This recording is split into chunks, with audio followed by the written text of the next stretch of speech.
Hi, welcome back to the Four Horsemen. Today we're doing a segment called Airsoft Interviews. Today I'm joined with Luke. He is a longtime Airsoft player. Welcome, Luke. Thank you for having me. So, Luke, how long have you been doing Airsoft?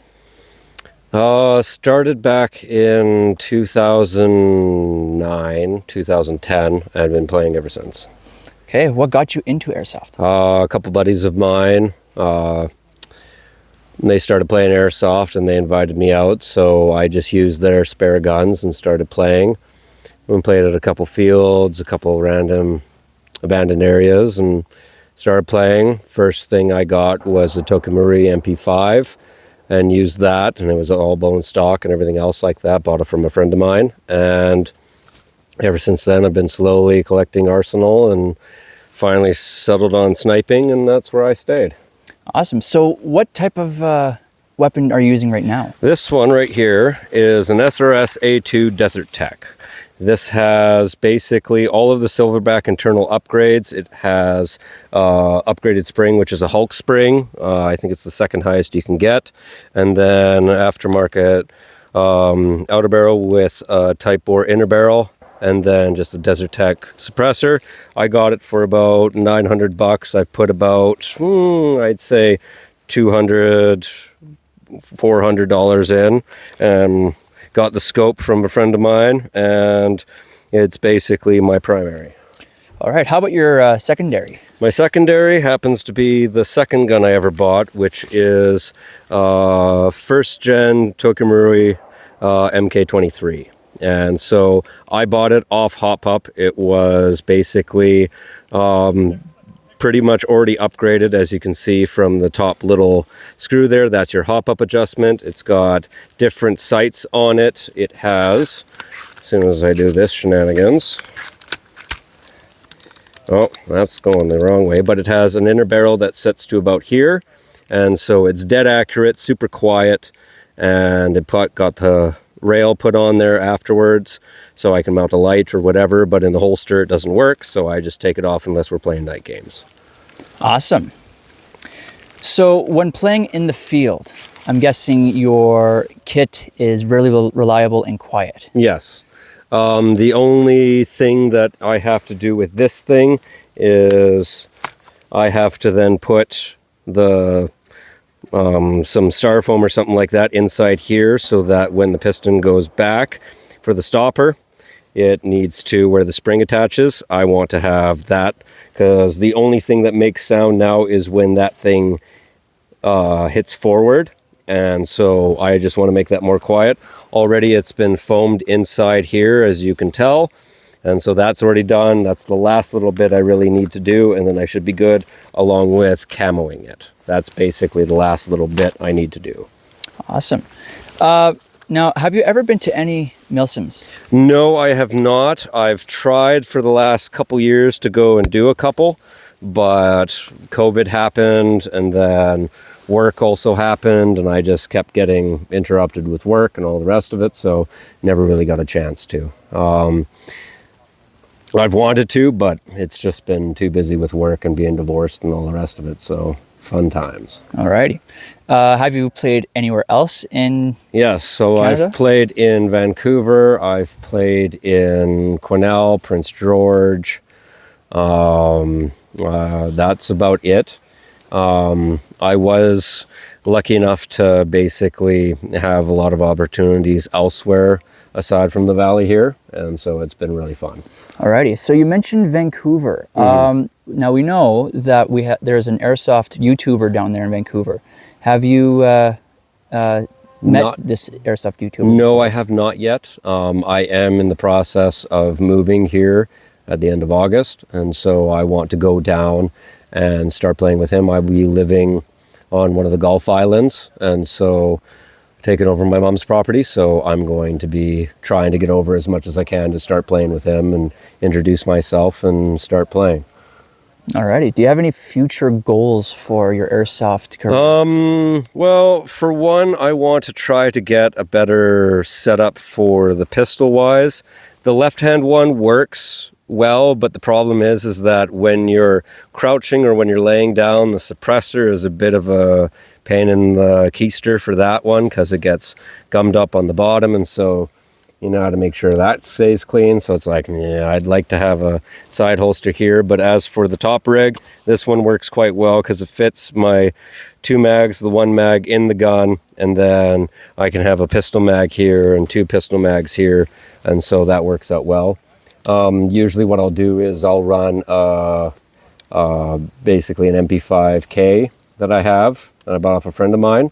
And so I'll run that as a secondary worst case scenario, and I have a sling for it. And that works well because then I have 3 mags in here or 4 mags in here, then my 2 sniper rounds, and then I can actually drop the sniper and be able to suppress or what have you. Mm-hmm.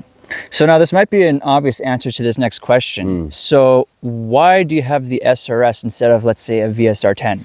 Well, for number one, the simplicity of the actual SRS itself.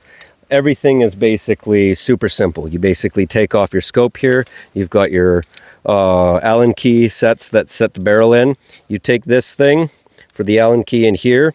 You will twist that. If I flip this around, you will see that it has a lock and unlock button. So it's in lock. You turn it to unlock. You loosen up the top rail, and then this completely slides out, and you have access to your hop and everything else like that, and you can interchange it. It's really nice and simplistic. I really like the gun. It's really easy to work on for even a novice, and it's just a really nice platform to get into. It's very simple. The only problem is that it is a little bit more expensive than, let's say, the VSR-10 or anything else like that. But for someone that wants to snipe, it is very versatile and very nice. In your opinion, do you think the VSR-10 could match the SRS? Yes, it can. There is no question about it. This is just springed, so I haven't HB8'd it or anything else like that, nor do I have plans to, because it hits hard enough as it is. But the thing is that even if you basically do VSR-10 with an actual HPA system, you can outperform this thing stock easy. That's not even a problem. Yeah. Alrighty. So before the SRS, what were you using? I was using a Well 96 that I upgraded, and I ended up selling that. It just became a little bit too underwhelming for playing. And then I switched to King Arms VSS Ventures with a red dot, Russian red dot sight, and all the rest of it. And so I run that every now and again just if I want a different play style. I've owned a lot of different guns. I still own my first Tokimori MP5, which I will never get rid of. Like I said, the MP5K. I also have, I had a Red Star AK. I also had a green gas shotgun. I had a Tokimori AA-12 as well that I gave to my brother-in-law because he wants to play. And he played a lot of Ghost Recon Breakpoint with us.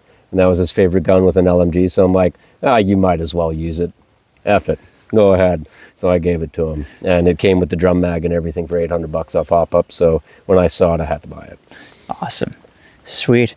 Do you have any recommendations for beginner players? Like for beginner players? So in terms of gear, weaponry, anything you think? I'll be perfectly honest. From what you get from quality from G&G, whether you're in Canada or anything else like that, Trigger, 007 Airsoft, Andy's Airsoft, anything G&G, I'm going to be completely honest, is basically best bang for your buck. It is really dirt simple. They come really well. There's a lot of attachments you can get with it. It's a great gun. The high cap, yes, you have the wind the mag situation.